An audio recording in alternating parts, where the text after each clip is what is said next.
Chapter 2 की starting में हम देखते हैं एफएल बताती है मेरे लिए कलर कुछ खास है। मुझे आमतौर पर बस हर चीज ग्रे कलर की दिखती है, पर स्पेशल परिस्थिति पे कलर मुझसे बात करते हैं, जैसे कि अभी। तभी हम एमसी को देखते हैं जो कि डार्क रेड कलर का दिख रहा होता है। वो एफएल से बोलता है ये पहली बार है जब हम ऐसे प्राइवेट मिल रहे हैं, है ना। एमसी एफएल को अपना नाम बताता है। तभी हम एफएल को देखते हैं जो उसे ग्रीट करते हुए गुड आफ्टरनून काउंट कहती है। एमसी उसकी तरफ देखता है। एफएल थोड़ी नर्वस दिख रही होती है। तभी एमसी उससे कहता है मैंने सुना था कि आप बहुत शांत रहती हैं, पर ऐसा लगता है प्रिंसेस को भी अनजानी जगह में घबराहट होती है। एफएल बोलती है ऐसा नहीं है, मुझे माफ करना, मैं बस थोड़ी शर्मीली हूँ। ये हमारी सेकंड टाइम है जब हम मिल रहे हैं। फर्स्ट टाइम हम बैंकेट में मिले थे आज। तभी एमसी उससे कहता है मैं कहना तो नहीं चाहता, पर क्या आप अपना सर उठा सकती हैं, क्योंकि हम अब से एक दूसरे को रोज देखने वाले हैं, और अगर ऐसे ही आपका रवैया रहा तो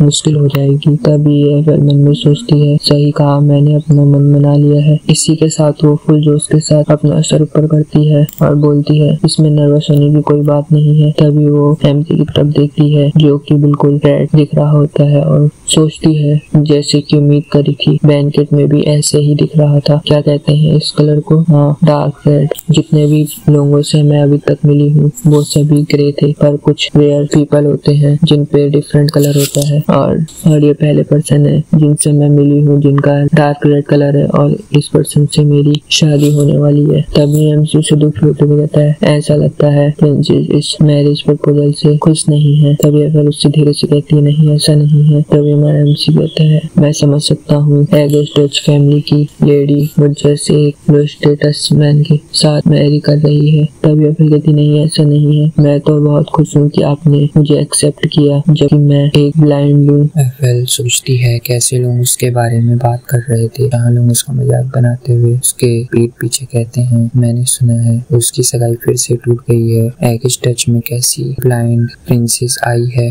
क्या उस ब्लाइंड प्रिंसेस की कभी शादी भी होगी? ये सब सोचकर हमारी एफएल थोड़ी निराश होती है। और फिर सीन प्रेजेंट में आता है जहाँ वो बोलती है जैसे कि मैं देख नहीं सकती, मैं एक ब्लाइंड हूँ।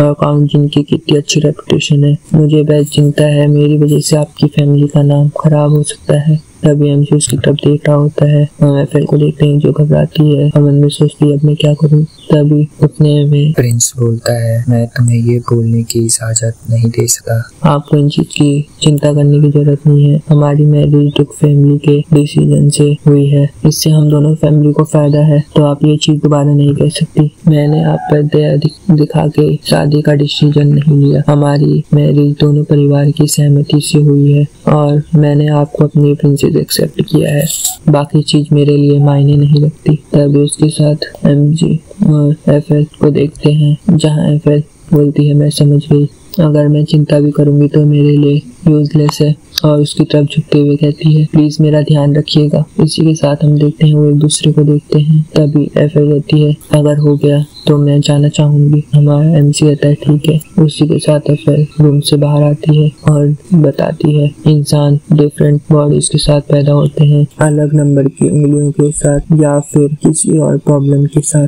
पर कुछ नॉर्मल भी होते हैं, वो सब अपनी लाइफ जीते हैं इन सब चीजों को भूलकर। तभी हम देखते हैं एक जगह बच्चे की डिलीवरी हो रही होती है, जहां हम बच्चे के फादर का फेस देखते हैं, जिसे देखकर साफ पता चल रहा होता है कि कुछ प्रॉब्लम है। तभी बच्चे की माँ बोलती है बेटा हुआ है या बेटी। इसी के साथ हमें एफएल बताती है बच्चे अलग अलग प्रॉब्लम के साथ पैदा होते हैं। कुछ ऐसे होते हैं जो जन्म लेने से पहले ही मर जाते हैं, कुछ ऐसे होते हैं जो जन्म लेते ही मर जाते हैं, और कुछ ऐसे होते हैं जो जन्म होने के बाद मरते हैं। और उसी टाइम पर हम ड्यूक के मैंसन का सीन देखते हैं जहाँ एक गर्ल पैदा होती है, सभी मेड आपस में बात करती हैं, एक प्रिंसेस पैदा हुई है।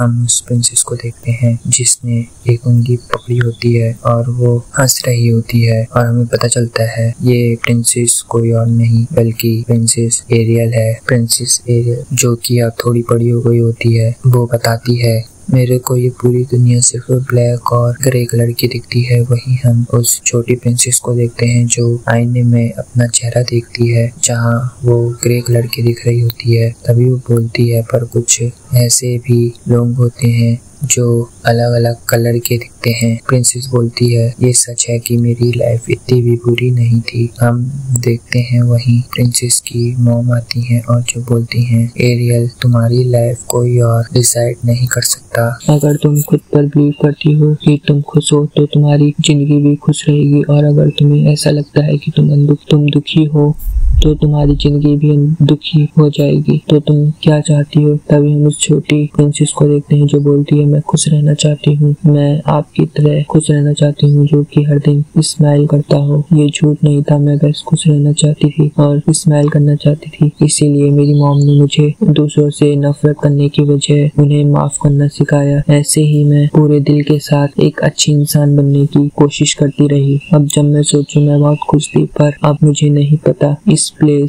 जगह जहाँ मेरी कोई फैमिली नहीं है और ना कोई जानने वाला, मुझे बस अपने पे ही डिपेंड रहना होगा। क्या मैं यहाँ अपनी खुशियाँ ढूंढ पाऊंगी? तभी हम देखते हैं प्रिंसेस को कोई आवाज लगाता है। ये प्रीस्ट होता है। प्रीस्ट खांसते हुए कहता है, प्रिंसेस अगेस। तभी हम एफेल को देखते हैं जो घबराते हुए बोलती है, अरे यार मैं तो वेडिंग सेरेमनी के बीच में हूँ। तभी वो प्रीस्ट की तरफ देखती है जो कि उसे येलो कलर का दिख रहा होता है। एफेल बोलती है, ये शांति की निशानी है। इसी के साथ हमारा MC एफएल का घूंघट उठाता है और एफएल बोलती है, एक बार ये वेडिंग सेरेमनी खत्म हो जाए उसके बाद मैं एगिस नहीं रहूंगी, मैं एगिस जेंसल बन जाऊंगी। तभी वो मन में चिंता करते हुए सोचती है, क्या ये सब ठीक रहेगा? मैं अपने घर से इतनी दूर हूँ। तभी हम MC को देखते हैं जो एफएल से उसका हाथ मांगता है। MC का हाथ छूता है और बोलता है, ऐसा लगता है डच आपकी बहुत परवाह करते हैं। हम एफएल को देखते हैं जो अपनी ही बातों में खोई रहती है। जहाँ उसे रोने की आवाज आती है, वो कहती है, क्या ये मॉम की आवाज हो सकती है? तभी उसे अपनी मॉम की बात याद आती है, जहाँ वो बोलती है, मेरी मॉम की एक अच्छी वॉइस थी, मेरी मदर मुझे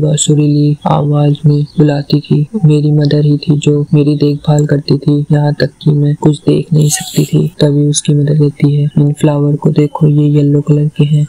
हमारी एफएल बताती है, मेरी मदर जो कि बहुत काइंड पर्सन थी और उनका कलर पिंक था। हम प्रेजेंट का सीन देखते हैं जहाँ एफएल कहती है, पर मैं उन्हें हमेशा चिंता में डाल देती थी। इसी के साथ वो कहती है, अब आप चिंता मत कीजिए, मैं इतनी जल्दी दुखी नहीं होंगी, मैं अपनी दुखी में भी खुशियाँ ढूंढ लूंगी, क्योंकि यही आपने मुझे सिखाया है ना मॉम। इसके साथ हम MC को देखते हैं जो उसकी तरफ देख रहा होता है, उसे भी समझ में आ जाता है। तभी एफएल MC से कहती है, अगर हम यहाँ अच्छे से सेटल हो जाए तो क्या बाद में मैं अपनी मदर को भी यहाँ ला सकती हूँ? इसी के साथ MC उससे कहता है, जैसी तुम्हारी इच्छा। और हम देखते हैं इतनी मैरिज रिजेक्ट होने के बाद हमारी एफएल ने डिसाइड करा था मैरिज करने का, और वो घबराते हुए बोलती है, भगवान प्लीज जिस मैन को मैं देख रही हूँ ये मुझे छोड़ के ना चले जाए। मतलब हमारी एफएल को डर लग रहा होता है कि ये इंसान उसे छोड़ देगा। हम कुछ देर बाद का सीन देखते हैं जहाँ एफएल समुद्र की तरफ देख रही होती है, जहाँ उसे सब ब्लू कलर का समुद्र दिख रहा होता है। तभी उसके पास आवाज आती है जो बोलती है, तुम्हें क्या लगता है इस सी को देखकर?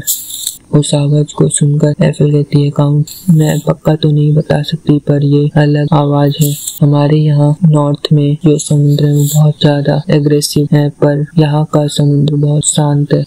MC उससे कहता है, यहाँ तक कि समुद्र का एटमॉस्फेयर भी चेंज हो जाता है अपनी जगह के हिसाब से, जैसे कि तुम्हारा। तभी हमारी एफएल कहती है, क्या? हम देखते हैं हमारे MC उसके होठों पर हाथ रखता है और धीरे से उसके पास आते हुए बोलता है, मैं वैसे तो बहुत शांत रहता हूँ, पर बैड में जंगली बन जाता हूँ। इसी के बाद हम देखते हैं वो उसके बहुत पास आ जाता है और किस करने वाला होता है। उतने में हमारी एफएल की आंखें खुलती हैं। एफएल अपने मुंह में हाथ रखती है और शर्माते हुए कहती है, ये किस तरह का सपना था?